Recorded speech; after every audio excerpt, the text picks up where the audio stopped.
Real life हो या real life, जब भी अपहरण के मामले निकलकर सामने आते हैं तो पुलिस और सरकार पूरी तरह से मुस्तैद नज़र आती है और किसी भी तरह से अपहरणकर्ताओं तक पहुंचकर उनके चंगुल में जो अपहरित व्यक्ति है उसे निकालने के जद्दोजहद में लग जाते हैं। लेकिन बस्तर में हालात बिल्कुल अलग हैं। यहाँ पुलिस और सरकार अपहरित व्यक्ति को छुड़ाने में इनकी सांसें फूल जाती हैं। ऐसा ही एक मामला निकलकर सामने आया है।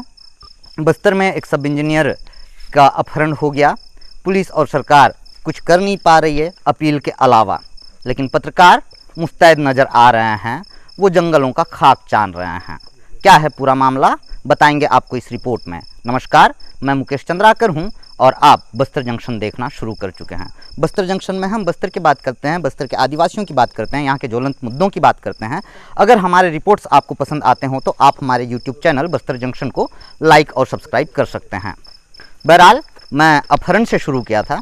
दरअसल 11 नवंबर 2021 को बीजापुर के PMGSY यानी कि प्रधानमंत्री ग्रामीण सड़क योजना में पदस्थ एक चपरासी जिनका नाम लक्ष्मण परतागिरी और साथ ही एक सब इंजीनियर अजय लाकड़ा गोरना मन के लिए एक गांव है, यहाँ जो है सड़क निर्माण कार्य का जायजा लेने आए थे। इसी दौरान उनका अपहरण माओवाद संगठन द्वारा कर लिया गया था। हालांकि इसकी पुष्टि आधिकारिक तौर पे माओवाद संगठन द्वारा अब तक नहीं किया गया है, लेकिन 11 तारीख को जैसे इनका अपहरण हुआ, देर शाम होते होते ये खबर निकलकर बीजापुर जिला मुख्यालय तक पहुंची। उसके बाद से जो है लगातार पत्रकार और प्रशासन अलग अलग स्तर पे कोशिश करते रहे जानकारी जुटाने की।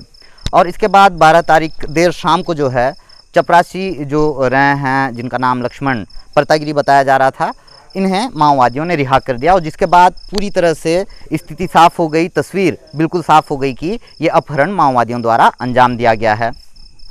और लगातार 6 दिन बीत गए हैं, ये कयास लगाए जा रहे हैं कि अजय लाकड़ा जी की रिहाई माओवाद संगठन द्वारा की जाएगी, लेकिन कब और कैसे ये बिल्कुल भी तस्वीर साफ नहीं है। ना ही माओवादी संगठन द्वारा कोई आधिकारिक बयान अब तक जारी किया गया है।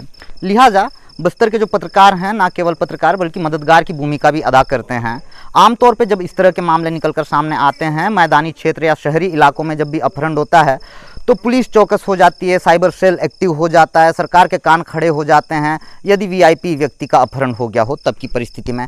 मगर बस्तर में हालात बिल्कुल अलग है। यहाँ पुलिस और सरकार कुछ भी नहीं कर सकती। यहाँ यदि कुछ कर सकते हैं तो वो हैं यहाँ के स्थानीय पत्रकार, जो माओवादियों और सरकार के बीच और साथ ही माओवादियों से सीधे संपर्क कर स्थिति का उन्हें अंदाज़ा दिलाते हैं। इसके साथ ही अपहरित व्यक्ति को उनके चंगुल से रिहा करने में बड़ी भूमिका अदा करते हैं। ऐसे बहुत से उदाहरण सामने में हैं। इस वक्त मैं गोरना गांव में हूं, जहां से अजय लाकड़ा जो सब इंजीनियर रहे हैं उनका अपहरण हुआ था। आप देखिएगा, अभी रात के करीब 7 बज रहे हैं, चांदनी उजाला है। और इस तरफ अजय दिखाइए, ये स्कूल का सेट जो नज़र आ रहा है, दरअसल ये स्कूल है। हम स्कूल भवन देखते हैं शहरी इलाकों में, यहाँ इसे ही स्कूल कहा जाता है। हमारे साथ आधा दर्जन से अधिक पत्रकार साथ में हैं, जो अजय लाकड़ा की सकुशल रिहाई के लिए लगातार कोशिश में हैं। पिछले 3 दिनों से जंगलों का खाक छान रहे हैं। और फिर अब ये पत्रकार जो है जिद पे आ गए कि भाई जब तक जो है अजय लाकड़ा की कोई तस्वीर या कोई स्थिति माओवाद संगठन द्वारा स्पष्ट नहीं की जाती, तब तक जो है ये माओवादियों के आधार इलाके में ही रहेंगे। ये देखिए, महिला पत्रकार भी हमारे साथ हैं, पुष्पा रोगड़े जी हैं, लगातार 3 दिनों से जंगलों का खाक छान रही हैं। साथ में अर्पिता जी हैं। पहले हम अर्पिता जी से बात करते हैं। अर्पिता जी दरअसल अजय लाकड़ा की धर्मपत्नी हैं और इन्हें लेकर पत्रकार जो है लगातार घूम रहे हैं जंगलों में। अब आप समझ सकते हैं यहाँ तक पहुँच पाना बिल्कुल भी आसान नहीं है, बावजूद इसके अपहरित व्यक्ति की पत्नी को लेकर घूम रहे हैं। आप इनके तकलीफ़ को संभवतः सिर्फ और सिर्फ सुन सकते हैं मगर महसूस नहीं कर सकते। ये उस तकलीफ़ को जी रहे हैं। दरअसल इनके सुहाग का सवाल है। एक छोटी सी बच्ची भी है, दूध मुहा बच्ची है। क्या कुछ बीत रहा है इन पे? आखिरी बार इन्होंने अपने पति से क्या कुछ बात की थी, ये हम जानने समझने की कोशिश करते हैं। मैं अपने दर्शकों को बताने की कोशिश करता हूँ। अर्पिता जी, आखिरी बार अजय लाकड़ा जी जो आपके पति हैं उनसे कब मुलाकात हुई थी? उन्होंने क्या कहा था आपसे? जी, गुरुवार 11 तारीख को वो 10 बजे ऑफिस के लिए निकले, तो मैं बोली लंच में आइएगा, तो बोले हाँ आऊँगा। तो मैं 1 बजे लगाई फ़ोन कि लंच में आएंगे करके, तो उनका फ़ोन स्विच ऑफ आया, नहीं आउट ऑफ कवरेज आ रहा, पहले आया। तो मेरे को लगा साइड गए होंगे, हमेशा साइड जाते हैं तो आउट ऑफ कवरेज आता है। उसके बाद फिर 2-3 बजे लगाई तो फिर स्विच ऑफ आने लगा। मैं बोली हो गया, नहीं आए होंगे ऐसा। फिर बाद में मुझे ऑफिस से ही पता चला कि वो तो अभी तक वापस आए नहीं हैं ऑफिस भी। तब फिर उनकी खोजबीन शुरू हुई, तो मुझे उस दिन नहीं बताकर दूसरे दिन बताया गया कि उन्हें भाई बहन मतलब यहाँ के बस्तर के उन्होंने शायद बैठाया रखा है, ऐसा मुझे सुनने में आया। बाकी तो उतना मेरे को कंफर्म नहीं था, लेकिन अब जैसे जैसे दिन बीतते गए और आज 6 दिन हो गए हैं, तो मुझे अब लग रहा है कि उन्हीं के पास है।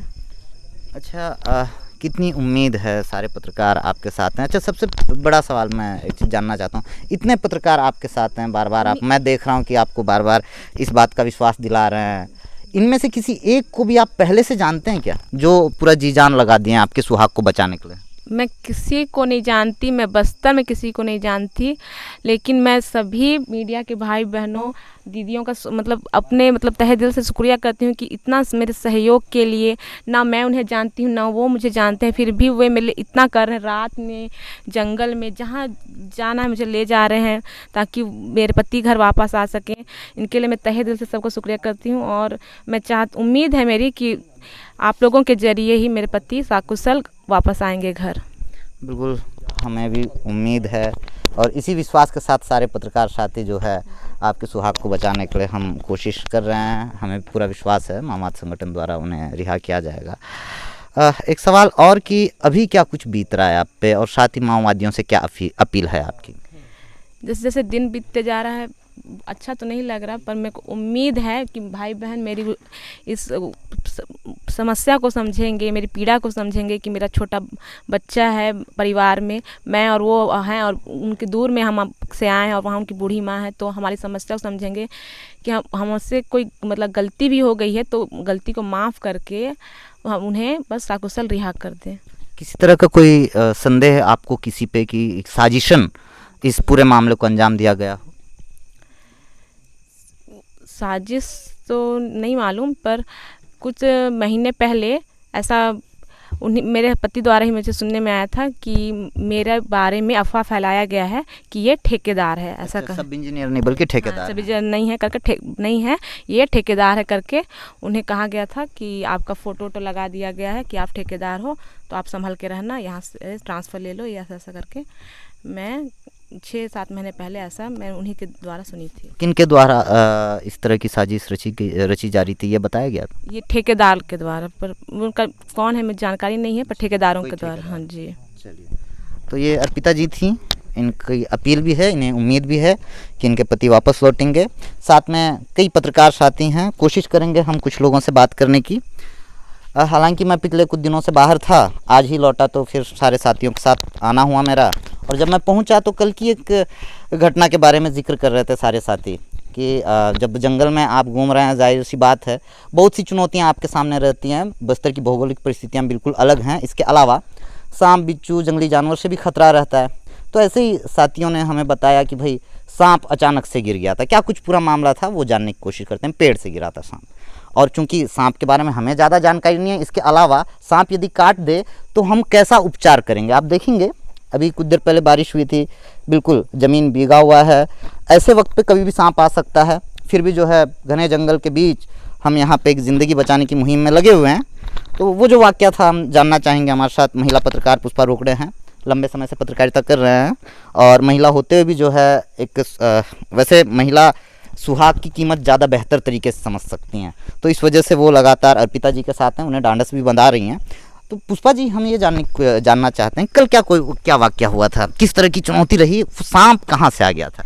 कल हम लोगों को कुछ पता चला था लोकेशन, जिसको लेकर हम सारे पत्रकार एक साथ जा रहे थे, और काफ़ी गड्ढे और नाली और खेतों के बीच से हमको गुजरना पड़ रहा था। तो अचानक हम एकदम घने जंगल में पहुंचे और पैदल जा ही रहे थे कि एकदम ऊपर से सांप गिरा। तो मेरा तो जान ही निकल गया था। मतलब पेड़ से गिरा, तो एकदम जान ही निकल गया था। फिर लगा कि नहीं चलो ठीक है, और वो वापस लौट रहा था, तो उसे देखकर मुझे फिर आप दौड़ना लोगों के भी करीब पड़ा। आ रहा था। हाँ, करीब आ रहा था, तो उसको देखकर दौड़ना भी पड़ा हमें बड़े कीचड़ में। अच्छा। और काफ़ी दूर तक मतलब हमको जाना पड़ा, और पीछे देखना भी पड़ा कि वो आ तो नहीं रहा है पीछे से। तो मतलब बहुत भयानक था वो नज़ारा।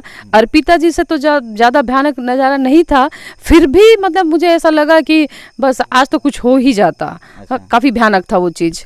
मैं देख रहा हूँ सुबह से, जैसे कि मैं सुबह से हूँ, चूँकि अब बाहर था जैसा मैं बता रहा था, और सुबह से देख रहा हूँ आप अर्पिता जी के साथ पूरी तरह नज़र आ रहे हैं। वजह यही कि आप एक सुहाग की कीमत ज़्यादा बेहतर तरीके से समझ सकते हैं मुकाबले हम पुरुषों के। हाँ, मुझे ऐसा लग रहा है कि अर्पिता के लिए ये काफ़ी कठिन समय है, क्योंकि अर्पिता जी पिछले 11 तारीख से अब तक खाना पीना छोड़ के अपना छोटा बच्चा लेके काफ़ी परेशान थी। उसने मुझे फ़ोन भी किया, मैं उनके घर भी गई, मतलब कई बार उसने बोला कि दीदी वो आ तो जाएंगे ना घर, दीदी वो आ तो जाएंगे ना, उनको कुछ हुआ तो नहीं है ना, कोई मुझसे झूठ तो नहीं बोल रहा है। मतलब उसको समझाना हमारे लिए बहुत कठिन है, इसलिए मैं समझ सकती हूँ उसको कि उसके साथ क्या गुजर रहा होगा।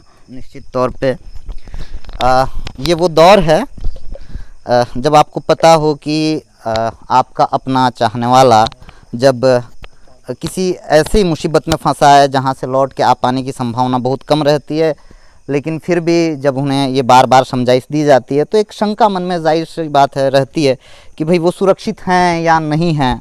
आप देखिए ये पत्रकार हैं, सारे के सारे पत्रकार साथी हैं, सुकमा से आए के शंकर जी हैं, गणेश मिश्रा जी जो हमारे हर जंगली सफ़र के साथी रहे हैं, चेतन कापेवार हमेशा जंगली सफ़र के साथी रहे हैं, और साथ में नितिन रोकड़े जी हैं। कुछ देर पहले जिस पुष्पा रोकड़े जी को मैं दिखा रहा था उनके पतिदेव हैं, पत्रकार हैं। साथ में सत्येंद्र पंत जी हैं, सीनियर जर्नलिस्ट हैं। सत्येंद्र जी, किस तरह के हालात हैं, किस तरह की चुनौतियाँ हैं? सबसे बड़ी बात तो ये है कि अजय लकड़ा जी का जब से अपहरण हुआ है, उनकी पारिवारिक स्थिति कैसी होगी हम समझ सकते हैं, एहसास हम कर सकते हैं। आज उनकी पत्नी हमारे बीच हैं, हमारे साथ घूम रही हैं, जंगल की खाक छान रही हैं। उनके ऊपर क्या बीत रहा है इस चीज़ को हम अच्छे से एहसास कर सकते हैं। और हम सब पत्रकार साथियों का एक ही उद्देश्य है कि अजय लकड़ा जी को सकुशल रिहा कर दिया जाए, और उनके अगर उनसे कोई गलती भी हुई हो तो उस गलती को माफ़ कर दिया जाए, ताकि उनके घर में वो खुशी फिर से लौट के आए जो खुशी उनके घर में बनी हुई थी। निश्चित तौर पे इसी उद्देश्य के साथ ये सारे पत्रकार साथी यहाँ पहुँचे हैं, और लगातार जितने सोर्सेस हैं माओवाद संगठन से हम खुद संपर्क कर रहे हैं। सारे साथी अलग अलग माध्यमों से, जितने सूत्र हैं उनसे हम लगातार संपर्क में, अलग अलग सूचनाएं सभी जगह से आ रही हैं। अब आप सोचिएगा अजय लाकड़ा की जगह पे आप अपने परिवार के किसी एक सदस्य को रख कर देखिएगा, तब आप पे क्या बीतेगी। चूँकि अजय लाकड़ा को हम उस जगह पर रख रहे हैं और उस दर्द को महसूस कर रहे हैं जो अर्पिता जी पे बीत रही है, और उन्हीं के लिए हम पहुँचे हैं। साथ में गणेश मिश्रा जी हैं, लगातार संपर्क में हैं माओवाद संगठन के साथ ही, माओवाद संगठन से जुड़े लोगों के, ग्रामीणों के, हर तरह से हम कोशिश कर रहे हैं। तो मेरे से ज़्यादा बेहतर होगा कि हम गणेश जी को सुन लें। गणेश जी, किस तरह की सूचनाएं आप आ रही हैं, किस तरह का पूरा मामला है, लगातार आप संपर्क कर रहे हैं? देखिए मुकेश भाई, आप भी मेरे साथ कई बार मेरे साथ चले हैं ऐसे मामलों में। पहली दफ़े ऐसा हुआ है कि हम किसी जवान की रिहाई के लिए नहीं, बल्कि एक शासकीय कर्मचारी है जो इंजीनियर है, बतौर इंजीनियर वो हम आज जहाँ पर रुके हुए गोरना में, इसी रोड पे वो इन्फेक्शन के लिए आए हुए थे। वो अपना ड्यूटी कर रहे थे, उस दौरान नक्सलियों ने उनको अगवा किया है। और अब तक हमारे पास जो सूचनाएं हैं लगातार, मतलब एक सस्पेंस भी बना हुआ है, और हम चाह भी रहे हैं कि जितनी जल्दी हो सके उनकी रिहाई हो जाए। उनकी वाइफ अर्पिता जी हमारे साथ में है। अब हमारे पास जो खबरें आ रही हैं कि जो माओवादियों का जो बड़ा कैडर है, जिनके पास अजय लकड़ा जी थे, माओवादियों ने रिहा कर दिया है, परंतु उनके नीचे जो कैडर है मिलिशिया का जो, वो अब तक उनको अपने पास रखे हुए हैं। हम वही जानना चाह रहे हैं माओवादियों से भी, या फिर उनके जो निचला कैडर है, कि जब ऊपर लेवल पे जब उनको रिहा कर दिया गया है तो आखिर निचला कैडर अब तक उनको क्यों रिहा नहीं कर रहा। और इसी मांग को लेकर, और हम पूरे पत्रकार आज जो यहाँ पर आए हुए हैं, हमारा सिर्फ यही मांग है कि जब तक अजय लकड़ा जी की रिहाई नहीं हो जाती तब तक हम गोरना में बैठे रहेंगे, चाहे वो 2 दिन लग जाए, 4 दिन लग जाए। क्योंकि जब हमारे पास ये इनपुट है कि ऑलरेडी उस अजय लकड़ा को रिहा कर दिया गया है माओवादियों ने, तो फिर आखिर निचले कैडर ने क्यों रखा उनको। अगर ऐसा कोई मामला है तो स्पष्ट करें, परिवार को बुला ले, परिवार से बात कर ले। शुरू में जो खबरें आ रही थी कि वो उसे ठेकेदार सोच कर उठा कर लेके गए, उसके बाद उनके पास आई कार्ड्स भेज दिए गए, सारे इनपुट भेज दिए गए कि उनको बताया भी गया कि यार अच्छा। दूसरी सबसे बड़ी बात यह है कि वो अपंग भी हैं, एक पैर से वो चल नहीं पाते हैं। उसके बावजूद पिछले 6 दिनों से उनको घुमाना बार बार, उसके बावजूद पत्रकारों को दिग्भ्रमित किया जा रहा है माओवादियों द्वारा कि बार बार ये बताया जा रहा है कि कभी इस गांव का पता दिया जा रहा है, कभी उस गांव का पता दिया, हम पूरे हर गांव घूम रहे हैं बता रहे। उसके बावजूद भी इनको लगातार घुमाना और पत्रकारों को दिग्भ्रमित करना, और उनको जब उनसे कह रहे उनको रिहा कर दिया गया, उसके बाद उनको रिहा नहीं करना, तो ये एक थोड़ा सस्पेंस का मामला है। और उनकी पत्नी भी सब हमारे साथ में है। हमारा बस यही मांग है कि वो हम पूरे लोग जो जितने भी पत्रकार यहाँ पर मौजूद हैं, हमारे सब यही चाह रहे हैं कि वो उनको रिहा कर दें और सकुशल अपने घर चले जाएं। गणेश जी, एक छोटा सा संदेह है, क्योंकि संगठन से हम सीधे चर्चा हो रही है, लेकिन अभी तक माओवाद संगठन द्वारा आधिकारिक बयान जारी नहीं किया गया है कि उनके द्वारा किसी शासकीय कर्मचारी को अगवा कर लिया गया है, लेकिन ये तय है, जैसा कि लक्ष्मण भी चूट कराया जो चपरासी जिनका अपहरण हुआ था वो भी बता रहे हैं, और हम तो श्योर हैं, लेकिन चूंकि हमारे दर्शकों के मन में ये सवाल होगा, उस सवाल को ज़्यादा बेहतर तरीके से हम समझ सकते हैं, और उसी सवाल का मुझको जवाब चाहिए। माओवाद संगठन द्वारा अभी तक कोई आधिकारिक बयान जारी नहीं किया गया, उनके द्वारा अपहरण कर लिया गया है, पहली बात। दूसरी बात, पत्रकारों को दिग्भ्रमित करने वाला जो मामला है, ये किस तरीके से किया जा रहा है और क्यों किया जा रहा होगा? मुकेश जी, हम भी लगातार इसी चीज़ पे हम लोग भी मतलब हैरान हैं कि आज तक कभी ऐसा हुआ नहीं। आपको याद होगा मनहास वाले मामले में सीआरपीएफ का जवान था, 3 से 4 दिन लगे थे। कैसे भूल सकते हैं? हाँ बिल्कुल। 3 से 4 दिन में उन्होंने मतलब निचले कैडर की उसमें बात नहीं थी, उनका जो सेंट्रल कम्युनिटी का जो टीम है उन्होंने पत्रकारों से डायरेक्ट संपर्क किया, उन्होंने रिहा करने की बात की और पूरे पत्रकारों से रिहा भी किया। अब ये जो है अजय लकड़ा जी, ये तो कोई सीआरपीएफ के जवान नहीं है, ना डीआरजी के जवान है, ना किसी मतलब पुलिस से इनका कोई लेना देना नहीं है बिल्कुल। उसके बाद वो दिव्यांग भी हैं। अच्छा, बड़ी बात है कि विवादास्पद कर्मचारी भी नहीं है। बिल्कुल बिल्कुल, कहीं से विवाद भी नहीं है। जब उसकी रिहाई हुई, आपकी लक्ष्मण परतागिरी की रिहाई हुई, तो उसने तो स्पष्ट कह दिया कि माओवादी ने हमें उठाया था। उसके बाद कुछ बोलने के लिए बचता ही नहीं है कि माओवादी ने नहीं उठाया।